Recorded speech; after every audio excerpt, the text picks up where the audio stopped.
السلام علیکم ورحمۃ اللہ وبرکاتہ۔ بسم اللہ الرحمن الرحیم۔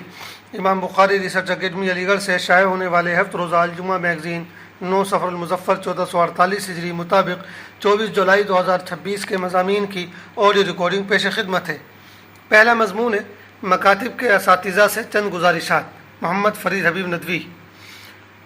مسلم بچوں کو قرآن اور دین سے وابستہ رکھنے میں مکاتب کا بڑا اہم رول ہے، اور جیسے جیسے حالات بدتر ہوتے جا رہے ہیں ویسے ویسے مکاتب کی افادیت بڑھتی جا رہی ہے۔ مکاتب کی اسی اہمیت کی وجہ سے مکاتب میں پڑھانے والے اساتذہ ہمارے لیے بڑا قیمتی سرمایہ ہے۔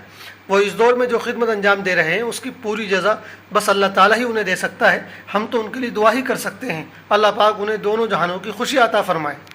مکاتب کے تعلق سے اس وقت 2-3 باتیں عرض کرنی ہے۔ اگر مکاتب کے اساتذہ ان پر توجہ کر لیں تو امید ہے کہ مکاتب کی افادیت اور بڑھ جائے اور ان حضرات کی خدمت کا فائدہ اور زیادہ وسیع ہو۔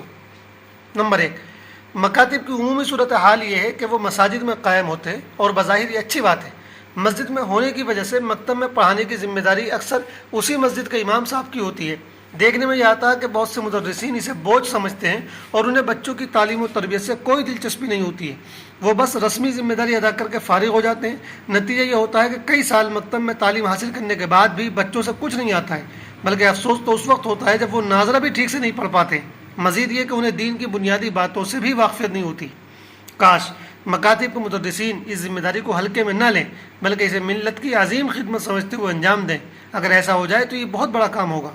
ہمیں اندازہ ہے کہ ایسے مکاتب میں تنخواہیں بہت کم ہوتی ہیں، جس کی وجہ سے مدرسین کی دلچسپی متاثر ہوتی ہے، لیکن سچی بات یہ ہے کہ یہ کوئی عذر نہیں ہے۔ تنخواہ بڑھانے کی فکر اور کوشش کرتے رہنا چاہیے، لیکن جو بچہ ہمارے پاس مکتب میں آ رہا ہے اس کے مستقبل کا تعلق ہماری تنخواہ کے کم زیادہ ہونے سے نہیں ہے۔ جب ہم وقت دے ہی رہے ہیں تو اس کا صحیح استعمال کریں۔ نیز اس معاملے میں مسجد انتظامیہ کو بھی توجہ دینے کی ضرورت ہے۔ یہ بات عمومی صورتحال دیکھ کر کہی گئی ہے، ورنہ بہت سے مکاتب بہت اچھے انداز میں اپنا کام کر رہے ہیں۔ نمبر 2، مکتب کے اساتذہ فکر کریں کہ مکتب میں آنے والا ہر بچہ ناظرہ قرآن کے ساتھ ساتھ دین کی بنیادی تعلیم اور عقائد سے اچھی طرح واقف ہو جائے۔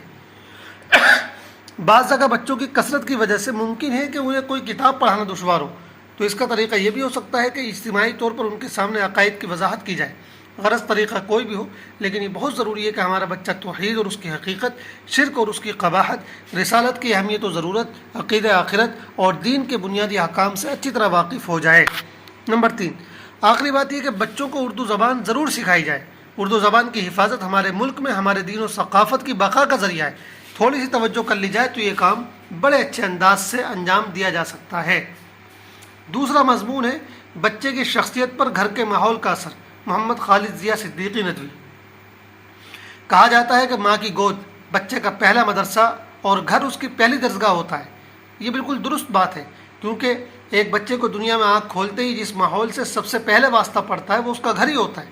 اس لحاظ سے دیکھا جائے تو بچے کی شخصیت پر مدرسے اور اسکول سے زیادہ گھر کے ماحول کا اثر پڑتا ہے۔ ایسے میں گھر کے ماحول کو بہتر رکھنا ماں باپ کی اولین ذمہ داری بن جاتی ہے۔ اس سلسلے میں چند باتیں پیش خدمت ہیں۔ نمبر 1، اگر گھر میں والدین کے درمیان محبت اور سکون کی فضا ہو تو بچہ خود کو محفوظ سمجھتا ہے اور ذہنی طور پر پرسکون رہتا ہے۔ لیکن اگر وہاں روز روز جھگڑے، گالی گلوچ اور تناؤ کا ماحول ہو تو ایسی صورت میں بچے شدید خوف اور ذہنی دباؤ کے ماحول میں پروان چڑھتے ہیں۔ اس لیے بچوں کے روشن مستقبل کی خاطر ماں باپ کو اپنے آپسی تعلقات کو بہتر رکھنا ضروری ہے۔ نمبر 2، ماہرین کے بقول بچے کتابوں سے زیادہ گھر کے بڑوں کو دیکھ کر بولنا سیکھتے ہیں۔ اس لیے گھر میں پیار، تمیز اور احترام سے بات کرنے کا ماحول ہونا چاہیے تاکہ بچے خوش اخلاق اور باتمیز بنیں۔ گالی گلوچ اور چیخنے چلانے والے ماحول میں بچے بدتمیز اور ضدی ہو جاتے ہیں، اس لیے اس سے بچنے کی ضرورت ہے۔ نمبر 3، جس گھر میں بچے کی بات توجہ سے سنی جاتی ہے اور اس کی حوصلہ افزائی کی جاتی ہے وہاں بچہ خود اعتماد بنتا ہے۔ لیکن جہاں ہر وقت بچے پر تنقید کی جاتی ہے یا دوسروں سے اس کا موازنہ کر کے اسے نیچے دکھایا جاتا ہے تو وہاں بچہ احساس کمتری کا شکار ہو جاتا ہے۔ نمبر 4، سونے جاگنے، کھانے پینے اور پڑھنے لکھنے کے معاملے میں بھی گھر کا ماحول منظم ہونا چاہیے۔ اس سے بچہ ذمہ دار اور وقت کا پابند بنتا ہے اور اس کے اندر نظم و ضبط اور وقت کی پابندی جیسی اچھی عادتیں پیدا ہوتی ہیں جو اس کے مستقبل میں کامیاب زندگی کا ذریعہ بنتی ہیں۔ نمبر 5، آج کے دور میں اسمارٹ فون اور انٹرنیٹ بھی ہمارے گھر کا حصہ بن چکے ہیں۔ ایسے میں والدین کی ذمہ داری بہت بڑھ جاتی ہے کہ وہ خود بھی اور اپنے بچوں کو بھی اخلاق کو بگاڑنے اور ایمان کو ختم کرنے والے پروگراموں اور ویب سائٹ سے بچانے کی مکمل فکر کریں۔ اس گھر کے بچے بہت جلد بگڑ جاتے ہیں جس میں ان کے والدین خود ہر وقت موبائل میں مصروف رہتے ہیں اور آپس میں بیٹھ کر دینی مذاکرہ نہیں کرتے۔ اس لیے اگر ہم چاہتے ہیں کہ ہماری اولاد نیک، کامیاب اور بااخلاق بنے تو ہمیں اپنے گھر کو امن و محبت اور علم و اخلاق کا گہوارہ بنانا ہوگا اور بچوں کی شخصیت کو بگاڑنے والی تمام چیزوں سے سب سے پہلے خود کو بچانا ہوگا، کیونکہ بچے ہماری باتوں سے زیادہ ہمارے عمل سے سیکھتے ہیں۔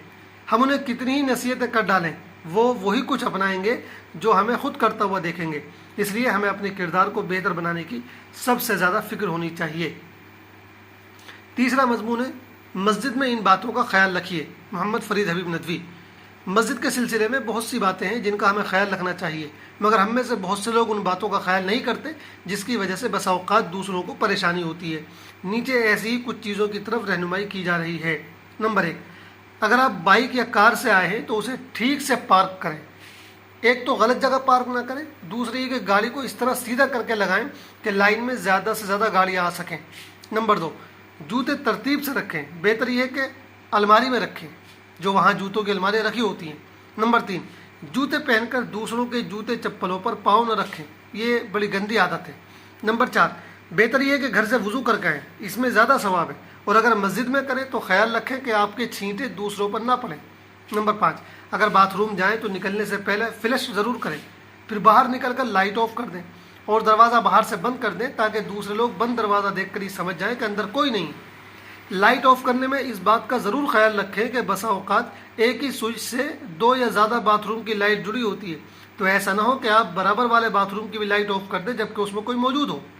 نمبر 6، بہت سے لوگ بیڑی، سگریٹ اور تمباکو کا شوق کرتے ہیں۔ ایسے بہت سے لوگ یہ گندی حرکت کرتے ہیں کہ بیڑی کا بچا ہوا حصہ یا تمباکو کا ریپر باتھ روم میں پھینک دیتے ہیں یا دیواروں پر تھوک دیتے ہیں۔ خدا را ایسا نہ کریں۔ نمبر 7، وضو کرنے کے بعد یا تو رومال وغیرہ سے پونچھ لیں یا پائیدان پر اچھی طرح پاؤں صاف کر کے مسجد کی صفوں پر اس وقت قدم رکھیں جب ہاتھ پاؤں خشک ہو جائیں۔ بہت مرتبہ ایسا ہوتا ہے کہ گیلے ہاتھ پاؤں کا اثر صف پر پڑ جاتا ہے، جس سے بعض نفاست پسند لوگوں کو کراہیت ہوتی ہے۔ نمبر 8، لوگوں کی گردن پھلانگ کر آگے نہ جائیں، جہاں جگہ ملے وہیں بیٹھ جائیں۔ اسی طرح نفل یا سنتوں کی نیت ایسی جگہ نہ باندھیں جس سے دوسروں کو گزرنے میں تکلیف ہو۔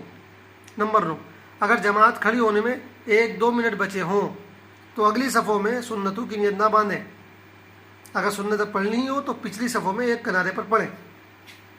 نمبر 10، صفوں کے درمیان میں خالی جگہ نہ چھوڑیں۔ پنکھے کے سامنے کھڑے ہونے کے لیے اگلی صف خالی چھوڑ کر پچھلی صف میں کھڑے نہ ہوا کریں۔ اگر کوئی صف سیدھی کرنے کے لیے آپ کو تھوڑا بہت ادھر ادھر کرے تو اکڑ نہ جایا کریں۔ ان کے علاوہ اور بھی بہت سی باتیں ہو سکتی ہیں، لیکن ہم اسی پر اکتفا کرتے ہیں۔ باقی مسجد میں داخل ہونے اور نکلنے کی دعا اور طریقہ تو ہمیں معلوم ہی ہے، اس کا بھی خیال کریں۔ چوتھا اور آخری مضمون ہے مسائل۔ سفر کے مہینے میں شادی یا خریداری کرنا۔ سوال، سفر کے مہینے میں شادی یا خریداری کرنا کیسا ہے؟ جواب، کسی بھی مہینے میں شادی یا خریداری یا کوئی بھی جائز کام کیا جا سکتا ہے۔ سفر کو منحوس سمجھنا اسلامی عقیدے کے خلاف ہے۔ حضور صلی اللہ علیہ وسلم نے صاف فرمایا ہے کہ سفر میں کوئی نحوست نہیں، بلکہ بعض روایات سے معلوم ہوتا ہے کہ حضرت فاطمہ رضی اللہ تعالیٰ عنہ کا نکاح اسی مہینے میں ہوا تھا۔ والسلام علیکم ورحمۃ اللہ وبرکاتہ۔